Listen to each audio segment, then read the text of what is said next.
One of our portfolio companies went from stuck to $10 million per year in 4 months. And in this video, I'm going to walk you through the actual marketing and sales tactics we use so that you can apply those things to your business too. So one of the newer companies in our portfolio was doing about $570,000 per month, and they had plateaued there month after month after month for about 6 months. So let's start with marketing.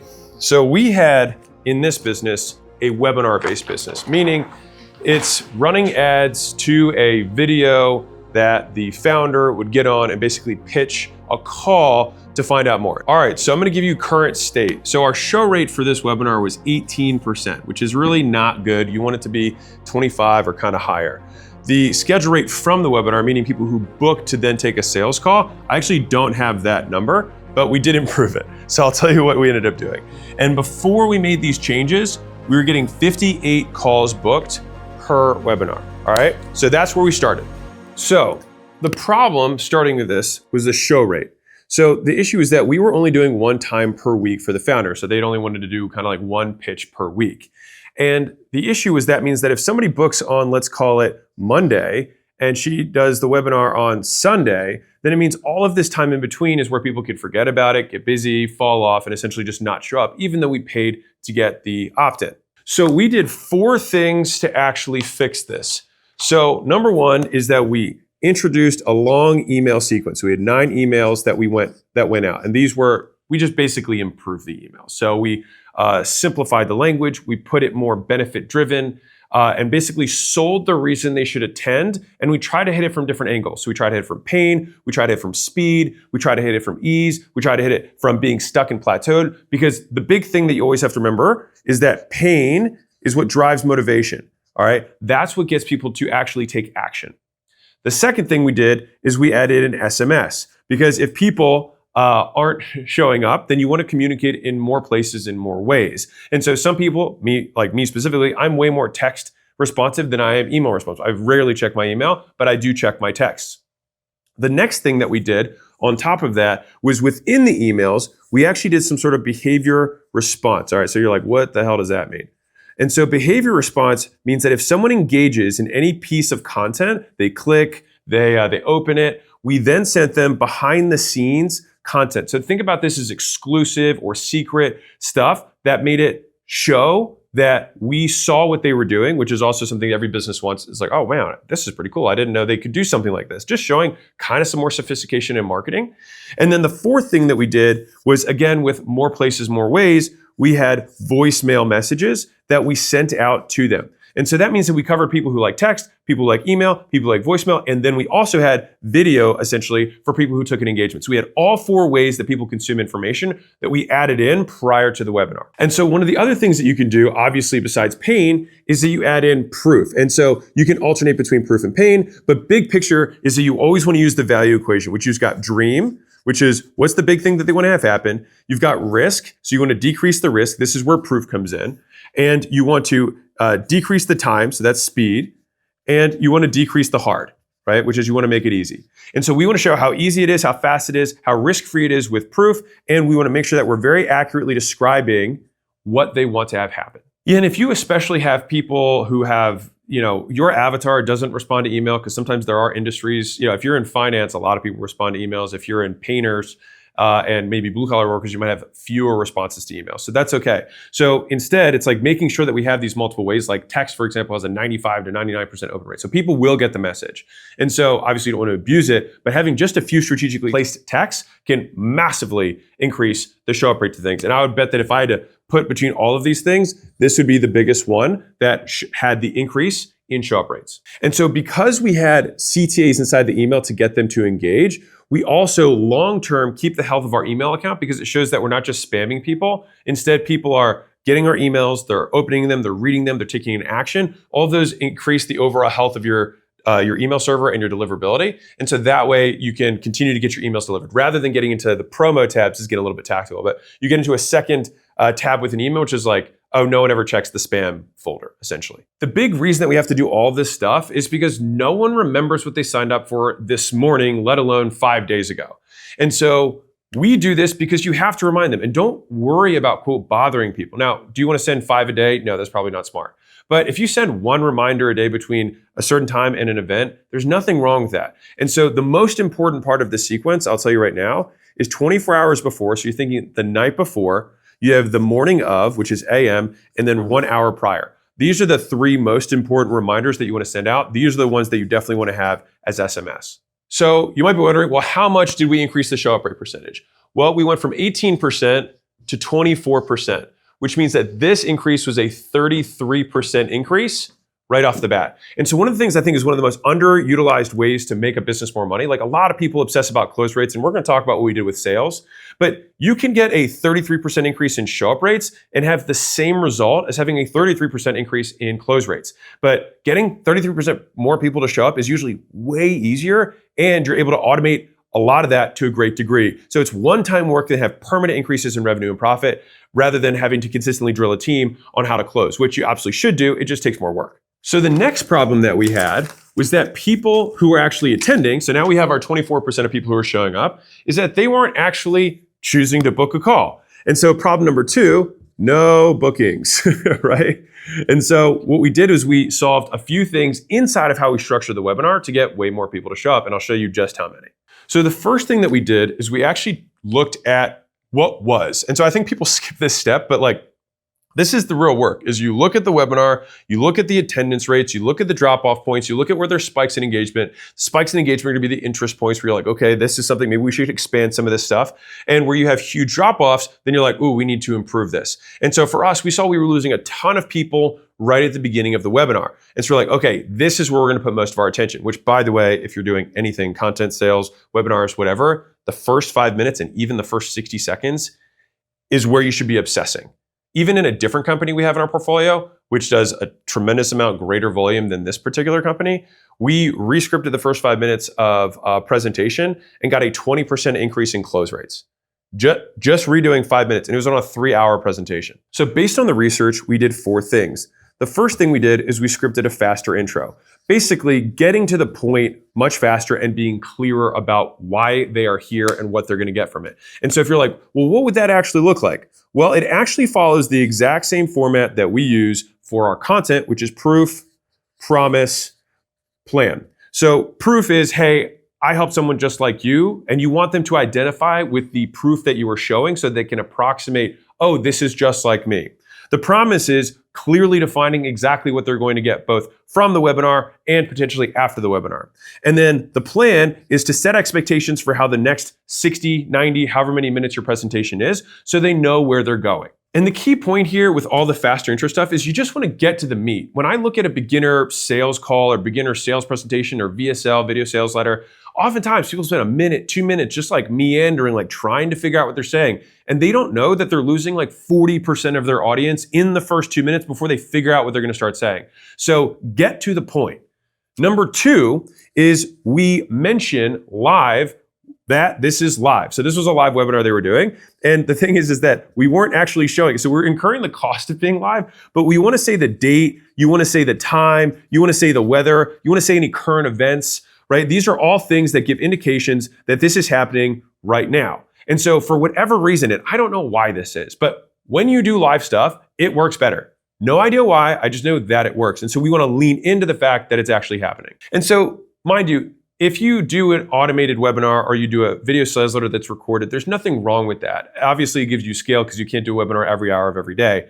But in general, if you are struggling to make something automated convert better, I would recommend going live for a while and doing it more frequently live so you get the reps in, get it tighter, and get the benefit of just the magic of liveness. So the next thing we did is we had a takeaway. All right, so you can always, it's like, the only guy the girl wants at the bar is the guy who's not chasing them, whatever, right? And so there's 2 main things that we changed tactically to make this a little bit more of a takeaway. So number 1 is that we were very clear about who our qualifications were. So we said, listen, we only sell people who are this, this, or this.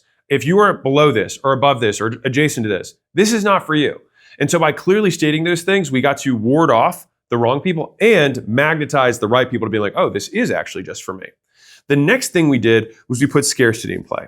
All right. And so this is one of my favorite ways of ethically providing scarcity, which is saying we only have this many times to take calls or consults because I only have 2 guys on my team. I only have 4 guys on my team. So we only have this many slots. And so typically we will book out of slots within this period of time. And so if you say typically, then that does excuse you as long as more than half the time that does happen. Or oftentimes, you can say that. You can preface it in that way, not an exact language, that it happens often, right? And then with the scarcity, you just say the actual constraint you have. And so I see this as one of the most underutilized scarcity strategies in existence. If you're an agency and you can only take on 5 customers because you couldn't take on 100 anyways, then say you can only take on 5 customers. If you can only take 20 phone calls, then say you can only take 20. And if you know that there's the urgency component, which is it's first come, first serve, then say that. And so by doing the qualification and then adding the scarcity and a little bit of urgency around its first come, first serve, and we can only service so many, though that sounds simple, people don't do it. And yes, it does work. So the fourth thing is I would say this is scarcity on steroids. And you're like, wait, I thought you just did scarcity. Well, we just put more scarcity in. So we did a couple of things around this, but we added proof. All right. So one is this is theoretical, but as soon as people begin to take action, we want to show proof that they've done it. So the first thing that we did is we said, hey, as soon as you do book, let me know in the chat. And so let me know in the chat then shows this proof that's happening in the chat that people are booking. All right. So that was number one. The next thing we did is that by doing this, it creates an open loop. And so it's like if you were on a sales call and say, hey, I'll wait here and then I'll make sure I can see it on my side. Then what we did is we did call outs. So it says, hey, I see that Rosie booked. Hey, I see that John booked. Hey, I see that Susan booked, right? So we can say in real time and it creates this frenzy around booking. And the last thing that we did is that you actually want to call out the sold out times. Now, this is a little bit of language use here, but we say the word sold out because it creates more buying behavior and pre-frames the sale. And so it'd say, hey, Wednesday is sold out. Thursday is sold out. Friday is sold out. And so as the times are booking out, we want to show that even though we said we have 100 slots, we basically chunk it down again and say, oh, this day is sold. The morning is sold out. Like if you're like getting worried about like you're not even sold, just say, hey, the morning on Wednesday is sold out. Oh, the afternoon on Wednesday sold out. Maybe you only have 3 slots, whatever. But you can still basically approximate some sort of mini urgency, mini scarcity by just saying what has been taken. And it's completely compliant because you're just stating the facts and telling the truth. And by the way, if you're a business owner and you are doing $1 million a year and you are looking to scale, and either you're not scaling as fast as you want or you just feel like you're stuck, I get it either way. And these tactics are helping you out. If you want specific help on your specific business, we open up dates at our headquarters sporadically to invite people out. And so if you want to see if we have availability and you want to see if you qualify, you can go to acquisition.com. My team will get on the phone. Worst case, we'll try and set you up with something that could help you in the meantime. And best case, we see you out here in Vegas and I would love to meet you and help you grow. So those 4 tactics that I just outlined for you gave us a 33% increase in our booking rate from the webinar. So we got a 33% lift in people who are showing up, and of the now greater amount of people, we got another 33% lift in increased number of people who then booked calls. And so our total book calls went from 58 to, survey says, 102. So nearly a double. This was 77% increase in total book calls from the same ad spend. And if we had only done that, that could have just absolutely demolished it for the business. We could have done nothing else and we could have rode enough in the sunset. But we wanted to make more. And so let's talk about sales now. So for the sales process, all we're really looking at here is close rate. Now, technically you could have a drop off between the booking webinar and the show up on the sales call. That was not a constraint for this business. It had super high show up rates. I didn't even lift it here because it wasn't worth doing. And it didn't change because we didn't really focus there because it wasn't the main thing. But we did have a low close rate once people are actually showing up to the sales call. And so we focused there too. And so the close rate before this was 14%. So to be really clear, this is bad. You don't want a 14% close rate. That's tough, especially after a webinar or some sort of long selling event. So we were just missing the ball here. And so we took some steps to fix it. And we chose to fix it in 4 ways. And so I'm going to start at the front and move backwards. So number 1, the thing that we had was bad framing. All right. So what a lot of people don't know is just like in the beginning of a video, proof, promise, plan, right? What you say at the very beginning has a massive impact on what people end up doing at the end. And so most people do look at the end rather than looking at the beginning and how they got introduced to the sale to begin with. And so in the beginning, a lot of the team that they had was kind of wasting time trying to like build rapport, like, how's your week going? Great. I know we've got limited time here, blah, blah, blah, blah, blah. Like, nope. We wanted to fix the frame and get right to the point. So let me tell you what the bad intro was before this. So it was like, hey, how's it going? My name's so-and-so. How's your week going? Oh, cool. Great. I know we have limited time here, so you're ready to jump in. Do you have a pen and paper to take notes with? Right? Now, that was the old way of doing it. And I think that's a fairly common way of doing it. But I tend to think that there's a better way to do it. And so that's what I'm going to share with you. And so what we started with was, hey, my name's John. I'm here from this company, and I have a background in ABC, which is specific to whatever problem that you want to solve. I work closely with so-and-so edified person that you saw on the webinar, and I would love to know what resonated most with you. Now they're going to then answer, because now we're reminding them of the value that they got on the webinar and kind of getting them back in that state where they took action.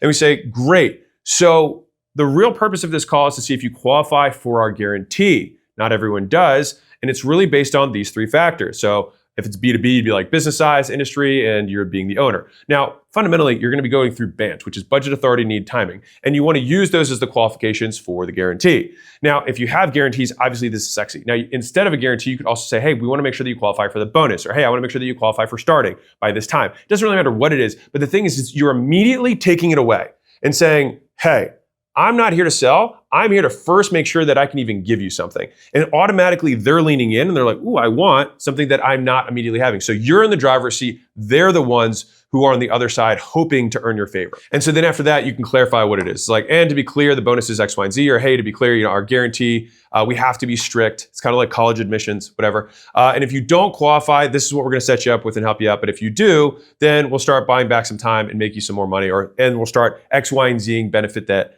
we originally promised on the webinar. And so the big thing, and this is like, it's everywhere through the entire process, from marketing to sales to customer success, all the way through, is that you want to have congruence.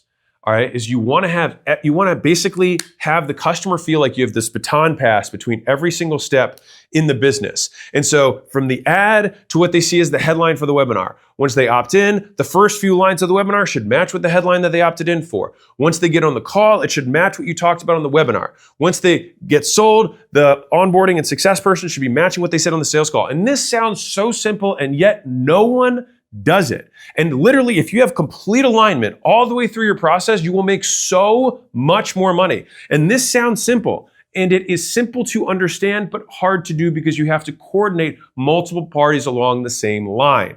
But this is what creates streamlined, lubricated sales. We're talking Diddy Lube.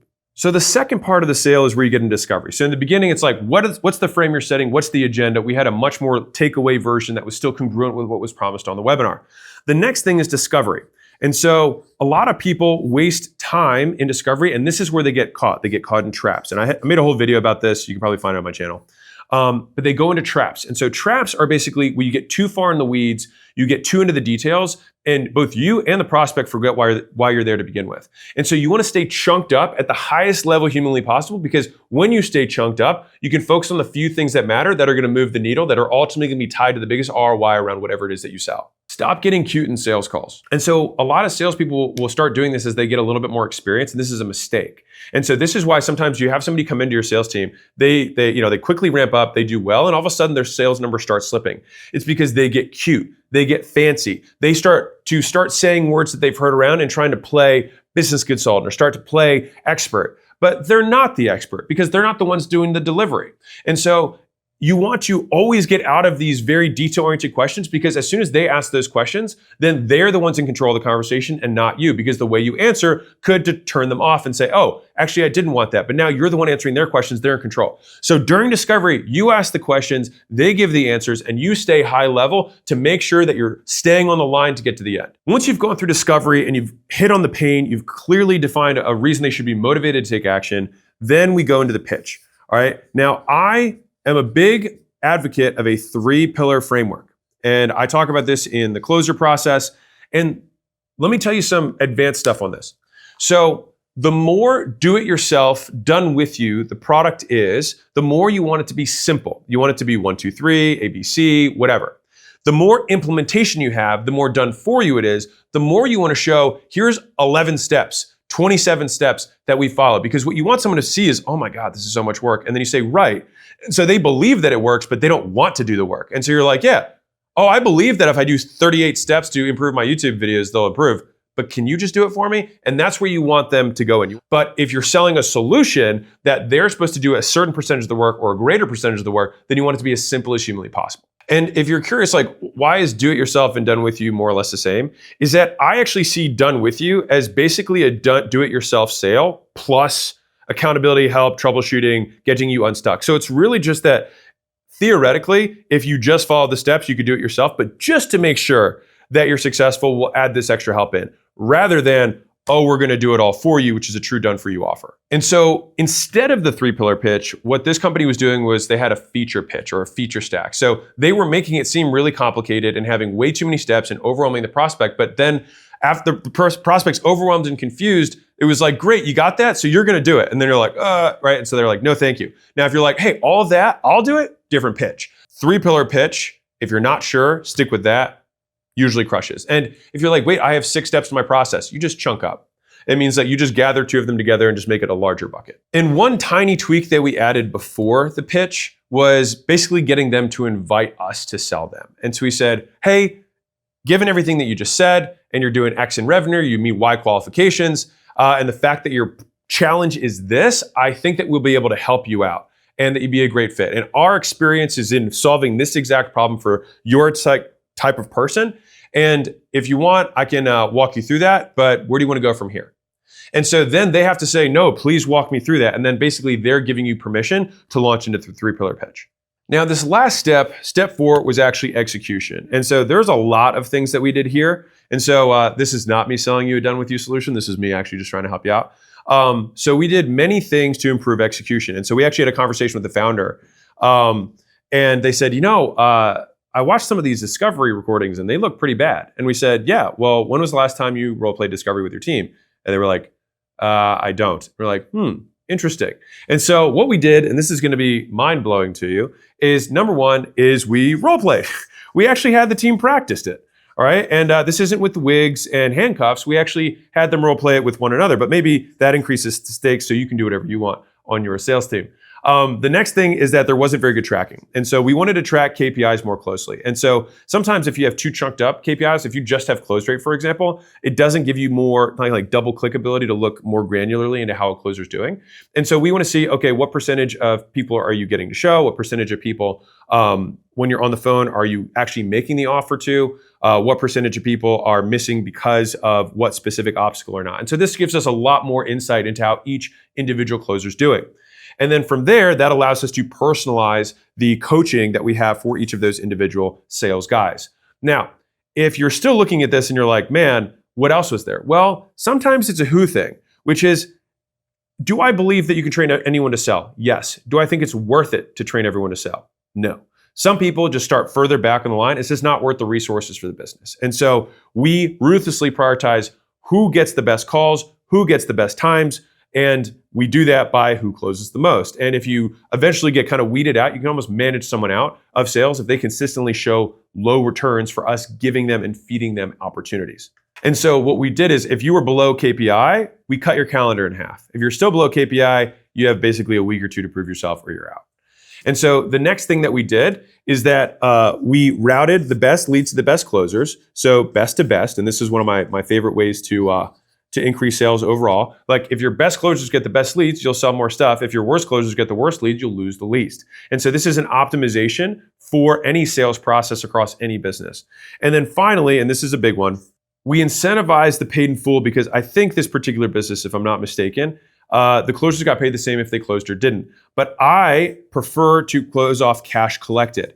All right, which means that the closers have the same incentive as you. And so let's say you have a $10,000 thing that you sell. Well, if you have a payment plan, let's say that's 5 payments of $2K, then the closer is going to get, call it $200 for that because they get just 10% of the $2,000 that they close. And if they get the paid in full, then they get $1,000 for that sale. So they get paid 5 times more. And so this incentivizes closers to actually close instead of these kind of like limp-wristed closes. They're rock hard, erect closes, no flaccid closes in this house. And that way, that the prospect actually has been sold on it and is more likely to stick with it in the long term, which for real is actually an important thing. And oftentimes these types of issues come up, like these lacks of execution, when a founder gets a little too far away. And so I like to say you want to know where the bodies are buried. Like you want to know in every department what is going wrong as a founder. And if you get too far away from it, then you don't know, which means you don't really add value because you have no context. And I think a lot of people get too far away from sales or especially revenue generation too quickly because they like want to scale and they want to give, hand off responsibility to people underneath them. But when you hand stuff off, stats go down, you have abdicated, not delegated. When you delegate, stats stay the same or go up because theoretically, if you give someone who has equal skill more time to do it because they have more time than you, then stats should improve. And so when you give it to somebody who has less skill than you and you didn't prepare them and you didn't give them a checklist, then it's more likely that stuff's going to go down. And that's where you have to stay there and they stay side by side with you until they get it all right. And so with all of this stuff, and you're like, holy cow, that actually, when you think about it, bad framing for, we had to make it congruent. We chunked up discovery to make sure they avoided traps and stayed high level. We simplified it to a 3-pillar pitch with a little bit of a pre-pitch. And we did all of these things on execution to make sure that the team actually was reading the script and actually saying the words the right way. The result of all of this work was we got to a 35% close rate. So that was more than a double, whatever that is, 2.4, I think. 2.4x increase in close rate. Monster. All right, so we're gonna talk about the results of this, and at the end, I'm gonna give you the takeaways that I had for this business that you can use. So the result of all that work is we took our CAC from $5,763 to $2,868. So more than or about cut in half what it costs us to get a customer. On top of that, we went from a 1.62, which is very bad ROAS, to a 3.96 ROAS. Much better. And we took our revenue from $569,000 to $860K per month. So we passed our $10 million run rate and we have sustained that since these improvements have occurred. And then profit, we got to a 30.7% profit margin off of that. And so now this business is making $250,000, $300,000 a month in profit, whereas before it was kind of plateaued and just kind of teetering at that edge. So let's talk about the big takeaways. So what you can do from this for your business, no matter what size you're at. So number one is that you have to keep the main thing the main thing. Obviously, this business was still generating a decent amount of monthly revenue. But the thing is that people discount how much an increase in revenue can disproportionately drop to the bottom line. And so let's say you've got a business that has 10% margins. If you can increase revenue by 50%, you can, in a very real way, disproportionately increase profit. So you could increase profit by 5x when you increase revenue by 10 or 20%. And so understanding the relationship between revenue and profit is something that a lot of business owners don't do. And so sometimes it's cool to trim from the bottom line, but it's so much better to raise the top line and have that extra revenue fall through. And so big picture here, all the way chunked up, the constraint was acquisition. We weren't getting enough customers. Now, underneath of getting enough customers, you'll notice that there's just a pipeline of things that all could be improved. It's like, can we improve our CTR? Can we improve our opt-in? Can we improve our schedule? Can we improve our show? Right? Can we improve the close rate? And so what we did is we just looked at all of them. And the key point here is that we actually looked.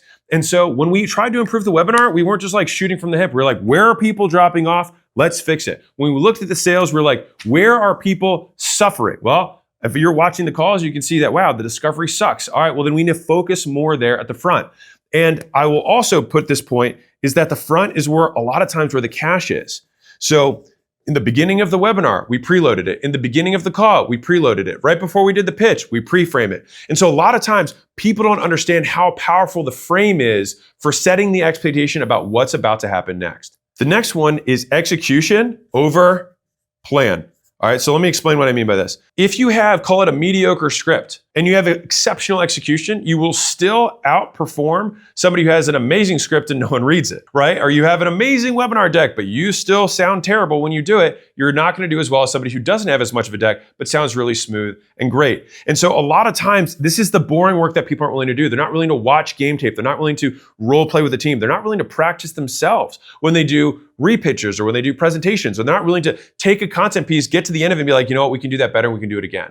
And so even for this video, we redid the intro 5 times before you actually saw that. And so you have to be willing to repeat successful actions and just get 5% better over and over and over again, because that betterness across this whole thing compounds. And so one of the big things that I've learned around improving anything is that you can actually have measurement as intervention. And it's like, okay, that's a big fancy word. Is that a drug rehab thing? No, that's not what I mean. If you want someone to lose weight, the first step is to get them to measure their weight. And you can actually just have someone measure their weight and they will lose weight. If you just have someone report on their profit, they will make more profit. If you just have them report their show rate, schedule rate, close rates, and reinforce that on a regular daily basis where it affects their behavior in a cadence where they can change it, then they will. And so one of the easiest things that you can do to improve any business is start measuring the stuff that matters. And if you hate looking at the stat, you should look at it twice because it means I want you to feel the pain so that it causes you to change. And one of the big things is that better is oftentimes one of the lower risk ways versus new. All right, so if you want to expand or improve a business, let's say you're struggling for whatever reason, part of you wants to do new because new is sexy, new is fun, new shiny object. But the thing is that what you're currently doing is already proven to a certain degree. And so simply doing more or doing the same thing better is a better risk-adjusted move because you already know this works. And so fundamentally, if we get more people to show, we will close at least as many as we did before. If we pre-frame with more urgency and we get more people to book, we will close more sales on the next call, right? Is that fundamentally thinking through this is that more or getting an improvement to augment or get better will always fundamentally in the same system improve it. And so just focusing on those things, which usually just takes work, will give you disproportionate return. And oftentimes that drops to the bottom line. And one of the first rules of entrepreneurship that I have is use what you've got. Now, if we look at the team that they had and the process they had, we didn't change them from a webinar. We didn't change them from a phone sale. We didn't even change their calendar or availability. But we just stated the facts and told the truth. We said, hey, we only have this many slots. We only have this many sales guys. This is actually live. And so we wanted to reinforce the things that we were already doing, but simply telling them that we were doing it. And you get zero benefits from doing something that you do not communicate. Everything in business is about perceived benefits, perceived scarcity, perceived urgency. So if you have a deadline but don't let people know, there is no deadline. If you have scarcity, there's only so many slots you can take, but you don't let people know, you have no scarcity. If you are live, but you don't tell people you're live, you're gonna have the same effect as a recorded webinar or as a recorded event, which eliminates the competitive advantage that you did this to begin with. So we got greedy in this business because YOLO, why not? So what we did was we implemented an upsell. And so rather than covering this video, because this is front end, I want to talk about what we did in the upsell in this video. And if it's not out yet, check this one out.